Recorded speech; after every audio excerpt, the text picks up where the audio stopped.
What's up, guys? It's Darreck Kirby, aka DDP of the Dallas Prospect, back again with the latest Cowboys news and analysis. And today, some corrections as well, because on this show I always want to be straightforward and factual about what I'm saying, whether it's a player's contract or a player wanting to be traded. I want to be honest with you guys because that's how you build and gain trust. Some of those quick updates include, I believe this was actually in the comments rather than the video itself, but I did reference last year Cole Beasley requesting a trade from the Cowboys sometime around October. Now, I am still investigating this one, so my first correction is kind of a caveat right off the bat, but there was speculation of Cole Beasley being traded last year, the Yes to Baltimore speculation, in which Stephen Jones came up to Cole Beasley after practice and reassured him, no, we are not trading you, that is a fake story. Now, I recall hearing on bad radio, I think it was, sometime around then that Cole Beasley had actually requested a trade. So I will investigate that further because I want to be accurate with what I'm relaying to you guys. So until I find evidence one way or the other on that one, I'm going to stop citing that one, because even if I'm wrong and I find out I'm wrong, I don't want to continue to spread false information. Additionally, I accidentally slipped up and said La'el Collins, prior to becoming the Cowboys' right tackle last year, had been the right guard in Dallas. That is also incorrect. That is Zach Martin. La'el Collins was the left guard in Dallas, aka Jonathan Cooper's position. Another thing I got wrong about La'el Collins, I accidentally at one point referred to the possibility of him moving positions again this offseason to being his third change in 5 years. That's not correct, as La'el has only played 3 full years, making this upcoming season his 4th. As a result, though, that kind of just makes my point all the clearer, because it would be his 3rd positional move in 4 years. Finally, I referred to the new Cameron Fleming contract as a 2-year deal. It is in fact a 1-year deal, which has been reported by NFL.com today. I posted that update to the Facebook page, so check it out there if you want further validation on the story. But yeah, I think this is something I'm going to pick up doing at the start of all of these videos, where basically in the couple days to at most a week between videos, I give myself time to research and correct things, and basically just post an update, a corrections column, if you will. Although it's not a column, it's a video, so I don't know where I'm going with that exactly. If you do hear me say something incorrect, feel free to let me know in the comments. I promise I will be open-minded and not take offense to it. Sometimes when you're doing these videos and you're going for 20 plus minutes at a time, that's just what you see in terms of the output. The actual recording might be 30, 35 minutes, something like that. So it happens sometimes where just in the stream of conscious, something comes out that isn't correct. You're misspeaking. I always, though, want to make sure that I'm giving you guys the correct info, so I'll be doing these corrections at the start of every new video.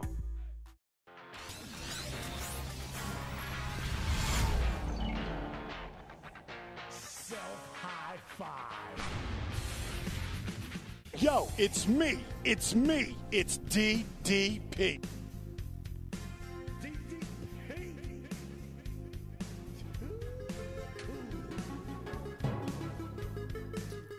What's up, guys? It's Darreck Kirby again, aka DDP of the Dallas Prospect, back again with another Cowboys update for you. Now, as I mentioned in a show earlier this week, the Cowboys have a little bit of a logjam at wide receiver, currently sporting 7 guys on what we presume will be the active roster. Those guys, in case you were wondering or missed the other video, are Dez Bryant, Hurns, Terrance Williams, Cole Beasley, Noah Brown, Ryan Switzer, and now Deonte Thompson. That's 7 guys on the active roster. That's not even including practice squad or any camp invites, or, as it turns out, a very increasingly likely new receiver Dallas will draft in April. Now, we'll get to that one in a second, but for now, let's just tackle the situation as far as who could be the odd man out in Dallas. Now, much of this speculation, and I am bracing for the immediate hatred that could come my way for this, but much of the speculation has centered around Dez Bryant. You know what? You just made the list. Allen Hurns being signed to Dallas does not mean Dez Bryant is on his way out. I think they work better together than Hurns would work alone. That said, you gotta find a way to open up some space there somehow, and the two biggest candidates everyone wants to point the finger at are Cole Beasley and Terrance Williams. Now, some of this is justified. Some of it, I think, is making an assumption that might be a little bit reckless here. Now, one of the possibilities I mentioned previously was the potential for trading Cole Beasley while he still has high value.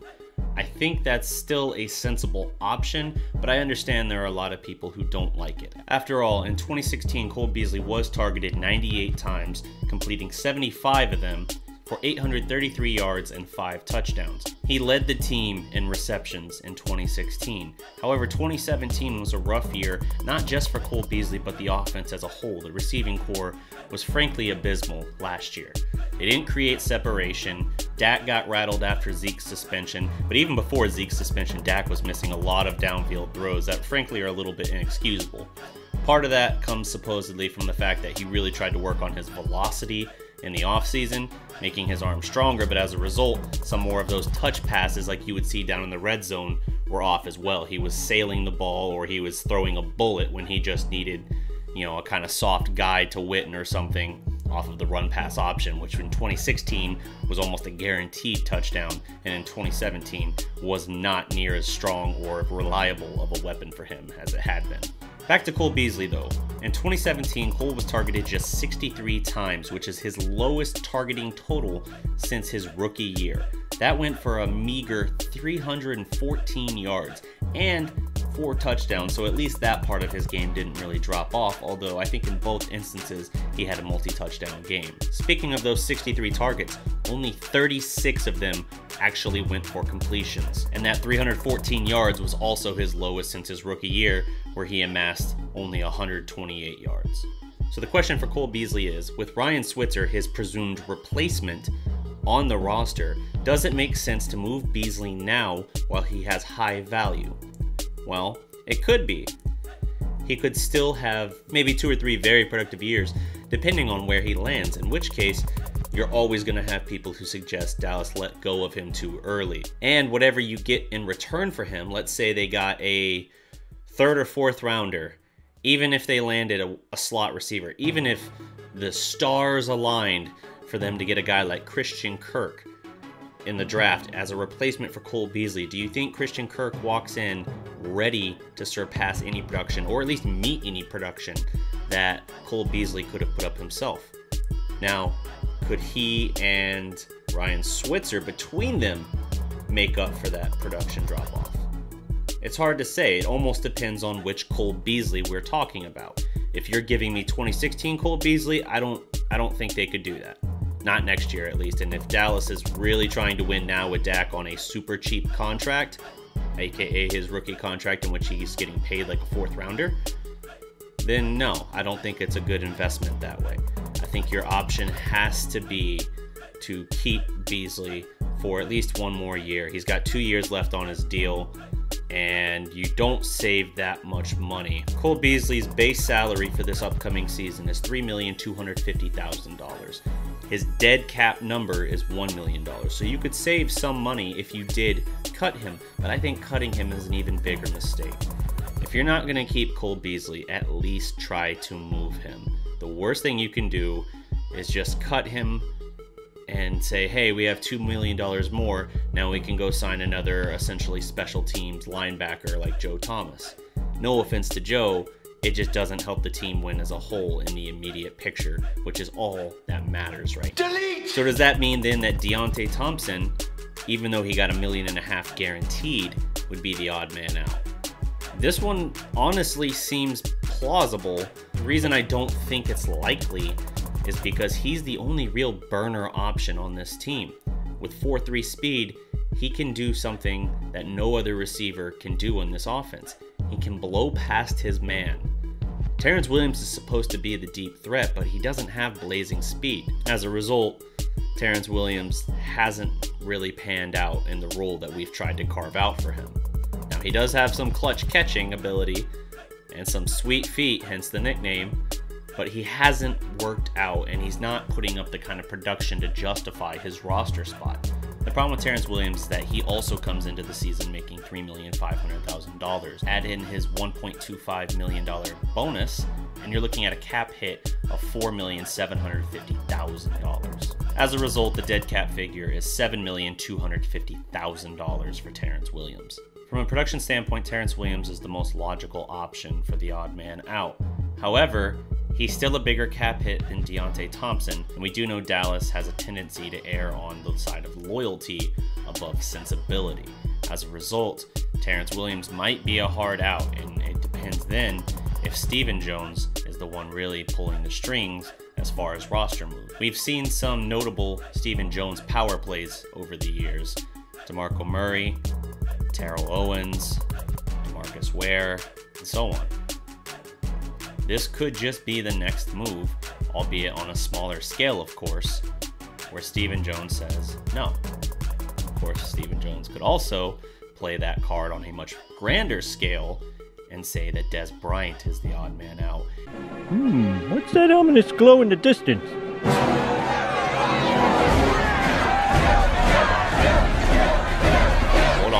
Hold on. Stop typing. I am just stating it is a possibility. Not that I think it's going to happen, except maybe. Maybe I do. Maybe I think it's a possibility, I should say. Oh, I can hear you typing. Here's the thing. Teams are granted 30 official visits in the lead up to the draft, and Dallas in recent years has shown next to zero secrecy in that department. As far as the draft, specifically the front end of the draft, if they invite you in, it's because they are giving a serious look at you. Rarely do they draft a guy that wasn't an official visit, which is why it's interesting that Dallas continues to meet with wide receivers. Everyone from Christian Kirk to DJ Moore to Deshaun Hamilton of Penn State. Dallas is really thinking about taking a wide receiver, and I mentioned this earlier in the week, how if they felt the right guy fell to them in round 1, 2, or 3, if it was a guy they really liked, they would be willing to take a wide receiver high. And that gets even more complicated now with a logjam at wide receiver. We already are having trouble figuring out the odd man out with 7. Now you're going to add an 8th man into the picture? You're not going to cut a high-end draft pick, so it's not him. In that case, I would say it has to be Deonte Thompson and either Cole Beasley or Terrance Williams. Of that picture, I would tell you I think that Cole Beasley has the most value in the immediate for us. Aside from the Kansas City game last year, Terrance Williams never had the kind of impact receiving that they wanted to see. In Kansas City's game, he had 9 catches for approximately 137 yards, and that provided a huge lift to the offense. Ironically, that game was considered the high point of Dallas's ability last year, as immediately after the Zeke suspension started and everything imploded, including Dak Prescott. So what else makes for a Dak-friendly offense then? We know that Jamiz Olawale was acquired from the Raiders to be a receiving threat, having been a tight end at the University of North Texas in college. So he adds an immediate dimension to the offense that was lacking last year, and that is receiving threats out of the backfield. Jamiz also has the ability to line up outside and actually play like a tight end, having a 75-yard touchdown catch last year against the Houston Texans. But there's another fullback that seems to have Dallas's attention, and this was a guy that months ago I said could be a great fit and a great weapon for Dak Prescott. I don't know how many of you guys watch the University of Oklahoma, but Dimitri Flowers was a very versatile weapon for Baker Mayfield in the Oklahoma offense, a historically good offense, mind you. As a senior, Dimitri Flowers recorded 26 receptions for 464 yards, averaging 17.8 yards a completion, and adding in another 5 touchdowns. That was all through the air. On the ground, his numbers were far less impressive, but that wouldn't be the dimension he brings to the game. But what we're talking about Dimitri Flowers bringing to the offense is a role somewhat similar to Jamiz Olawale.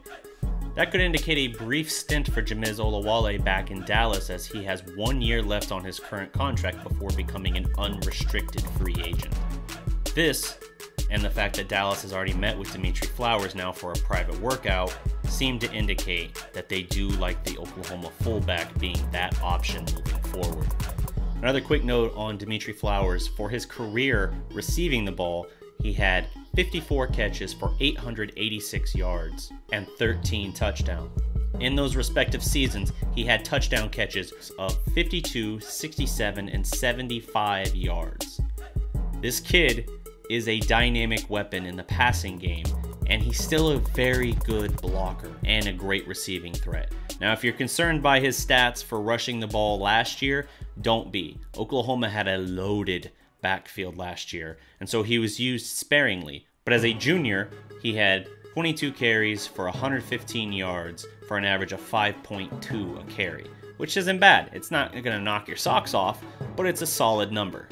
That's all my time today, guys. If you like this video, don't forget to like, share, and subscribe. And don't forget to check out the DallasProspect.com, your home for Dallas sports and pop culture. And if you really like what we do and you want to support us, feel free to donate to our Patreon. For the cost of a cup of coffee each month, you can help us create new content and increase the frequency of posting, pay contributors, get better equipment, so on and so forth.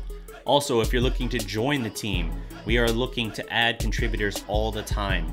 Right now, the goal is to add more Big 12 football contributors for next season. We've got someone already covering the Sooner sports scene, and we've now welcomed on Cedric Morrison to take care of our Longhorn coverage. Additionally, I would really like to have someone for TCU, Oklahoma State, perhaps Texas Tech, and this one goes outside of the Big 12, but I still feel regionally it's an appropriate option. I would like to have someone cover Texas A&M as well. That's all my time today, guys. If you guys aren't already, subscribe to Law Nation and Silver and Blue Nation on YouTube as well. Give them a like on Facebook, follow them on Twitter, whatever you got to do. These guys are incredible content creators, and the Dallas Prospect Network would not be what it is without their tireless work. I've been DDP with the Dallas Prospect, and until next time, salute.